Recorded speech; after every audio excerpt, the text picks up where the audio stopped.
Ngayon na-miss kong gumawa ng fried rice, gagawa tayo ng fried rice ngayon. Tagal-tagal din ako nakapagpahinga eh.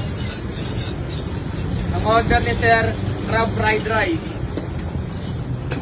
Miss ko gumawa ng fried rice. Ay, fried rice. Ayun na.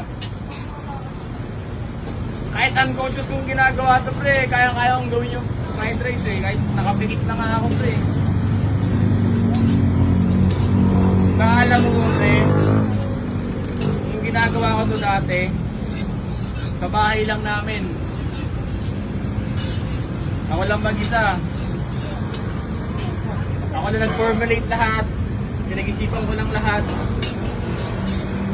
Hanggang sa na-TV na, nag-trending na. Good shit na. Kaya hindi natin titigilan to. Buong store. Pakita mo yung buong store. Lakad-lakad ka. Lang sa huli. Huling hininga.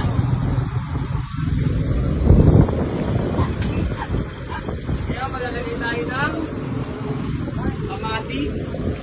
Siyempre. Balik ka na doon. Sabi siya pagka may konting sibuyas. Yun nyo ba yun? Siyempre, it's go time! Hey! Yum, yum, yum.